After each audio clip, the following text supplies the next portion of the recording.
Leadership change ಮಾಡೋದಾಗಲಿ, ಸರ್ಕಾರ ರಚನೆ ಮಾಡಿ ಪುನರ್ ರೀಸಫಲ್ ಮಾಡೋದಾಗಲಿ ಯಾರು ತೀರ್ಮಾನ ಮಾಡೋದು? ಹೈಕಮಾಂಡ್ ಅವ್ರು ಮಾತಾಡಿದಾರ? ಹೈಕಮಾಂಡು ಏನು ತೀರ್ಮಾನ ಮಾಡ್ತದೆ ಅದನ್ನು ನಾನು ಕೇಳಬೇಕು, ಡಿ ಕೆ ಶಿವಕುಮಾರ್ ಕೇಳಬೇಕು, ಎಲ್ಲರೂ ಕೇಳಬೇಕು. ನಾನೇ ಮುಂದುವರಿತೀನಿ, ಬಜೆಟ್ನೂ ನಾನೇ ಮಂಡಿಸ್ತೀನಿ. ಸರ್, ಕೆಲವು ಕಾಂಗ್ರೆಸ್ ಶಾಸಕರು ಡೆಲ್ಲಿಗೆ ಹೋಗಿರೋ ಸಚಿವರು ಸಮೇತ ದೆಹಲಿಗೆ ಹೋಗಿರೋ ವಿಚಾರ ದೊಡ್ಡ ಮಟ್ಟ ಸದ್ದಾಗ್ತಾ ಇದೆ. ಹೈಕಮಾಂಡ್ ಭೇಟಿ ಮಾಡೋಕ್ಕೆ ಹೋಗಿದ್ದಾರೆ ಚೆಲುವರಾಯಸ್ವಾಮಿ ಆದಿಯಾಗಿ. ಖರ್ಗೆ ಅವ್ರ ಮನೆಗೆ ಹೋಗಿ ಹೈಕಮಾಂಡ್ ಭೇಟಿ. ಚೆಲುವರಾಯಸ್ವಾಮಿ ಹೋಗಿದಾರ ಎಲ್ಲೋ ಗೊತ್ತಿಲ್ಲ ನನಗೆ,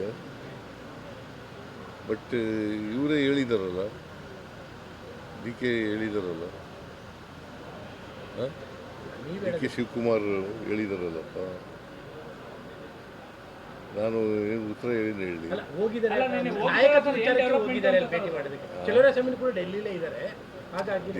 ಹೋಗಿದ್ದಾರೆ. ನಾನು ಮಾತಾಡಿದೆ ಅವ್ರ ಜೊತೆಯಲ್ಲಿ, ಇವತ್ತು ಮಾತಾಡಿದೆ. ಇದರಲ್ಲಿ ಬಂದಿದ್ದರು,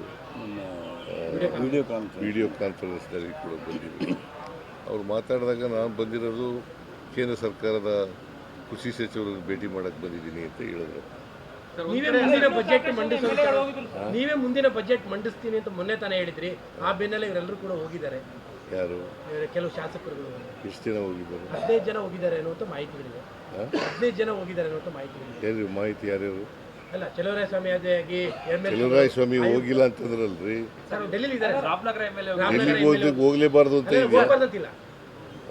ಮತ್ತೆ ಡೆಲ್ಲಿಲಿ ಇದ್ದಾರೆ ಅಂತಂದ್ರೆ ರಾಮನಗರದ MLA ಹೋಗಿದ್ದಾರೆ, ಕೆಲವು MLCಗಳು ಹೋಗಿದ್ದಾರೆ. ಅದೇಪ್ಪ, ನಾನು ಈಗ ಹೈಕಮಾಂಡ್ನವರು ತೀರ್ಮಾನ ಮಾಡೋದು, ಲೀಡರ್ಶಿಪ್ ಚೇಂಜ್ ಮಾಡೋದಾಗಲಿ, ಸರ್ಕಾರ ರಚನೆ ಮಾಡಿ ಪುನರ್ ರೀಸಫಲ್ ಮಾಡೋದಾಗಲಿ ಯಾರು ತೀರ್ಮಾನ ಮಾಡೋದು? ಹೈಕಮಾಂಡ್ ಅವ್ರು ಮಾತಾಡಿದಾರ? ಏನು ಮಾಡೋಕ್ಕಾಗಲ್ಲ. ಈಗ ಕೆಲವರು ಹಿಂದೇನು ಮಾತಾಡ್ತಿದ್ರು, ಈಗಲೂ ಹೋಗಿದ್ದಾರೆ. ಅಂತಿಮವಾಗಿ ಹೈಕಮಾಂಡು ಏನು ತೀರ್ಮಾನ ಮಾಡ್ತದೆ ಅದನ್ನು ನಾನು ಕೇಳಬೇಕು, ಡಿ ಕೆ ಶಿವಕುಮಾರ್ ಕೇಳಬೇಕು, ಎಲ್ಲರೂ ಕೇಳಬೇಕು.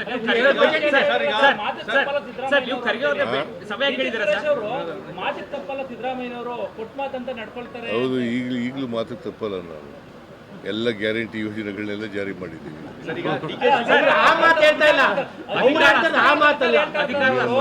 ಅವ್ರು ಹೇಳ್ತಿರುವಂತದ್ದು ಬೇರೆ ಅಧಿಕಾರ ಮಾತಾಡ್ತಾರೆ. ಅದು ಹೈಕಮಾಂಡ್ನವ್ರು ಏನು ತೀರ್ಮಾನ ಮಾಡ್ತಾರೆ ಅದು ಮಾಡಬೇಕು. ಇನ್ನು 2 ಬಜೆಟ್ ಮಾಡ್ತೀರಾ ಸರ್? ಹೌದು, ಇನ್ನು 2 ಬಜೆಟ್ ಇದೆ. ಯಾವುದು? ನೀನು ಯಾಕೆ ಅದನ್ನು ಕೇಳ್ತಾ ಇದ್ದೀವಿ? ಬಜೆಟ್ ಮಾಡ್ತೀನಿ. ಹೌದು, ನಾನೇ ಮುಂದುವರಿತೀನಿ, ಬಜೆಟ್ನೂ ನಾನೇ ಮಂಡಿಸ್ತೀನಿ. ಯಾರು? ಖರ್ಗೆ ಅವರೇ ಬೆಂಗಳೂರು ಬರ್ತಾ ಇದ್ದಾರೆ. ಇವತ್ತು ಬೆಂಗಳೂರು ಬರ್ತಾ ಇದ್ದಾರೆ. ಬಂದಾಗ ನಾಳೆ ಭೇಟಿ ಮಾಡ್ತಾರೆ. ಏನು ಇಷ್ಟೊತ್ತು ಗಂಟೆ ಹೇಳಿದ್ದೇನೆಯಾ ನಾಳೆ ಭೇಟಿ ಮಾಡ್ತೀನಿ ಅಂತ ಅದ್ರ ಗೊತ್ತಾಗಲ್ಲ ನಿಮಗೆ? ಸರ್, ಡಿ ಕೆ ಶಿವಕುಮಾರ್ ಅವರು ಸ್ಪಷ್ಟಪಡಿಸಿದರೆ ಮಾತನಾಡಿದರೆ, ಆದರೆ ಕೆಲ ಕಾಂಗ್ರೆಸ್ ಶಾಸಕರು ಪ್ರಮುಖವಾಗಿ ರಾಮನಗರದವರು ಬಹಿರಂಗವಾಗಿ ಮಾತನಾಡೋಕೆ ಮತ್ತೆ ಶುರು ಮಾಡಿದ್ದಾರೆ. ಸೊ ಶಾಸಕರುಗಳು ಮಾತಾಡಬೇಡಿ ಅಂತೇಳಿ ಒಂದು ಕರೆ ಕೊಟ್ಟಿತ್ತು, ಆದರೂ ಮಾತನಾಡ್ತಾ ಇದ್ದಾರೆ ಅಂತ ಹೈಕಮಾಂಡ್ನವರು ಹೇಳಿದಾರಾ? ಅವ್ರು ಏನು ಹೇಳ್ತಾರೆ ಅದರ ಪ್ರಕಾರ ನಡ್ಕೊಳ್ಳೋದು.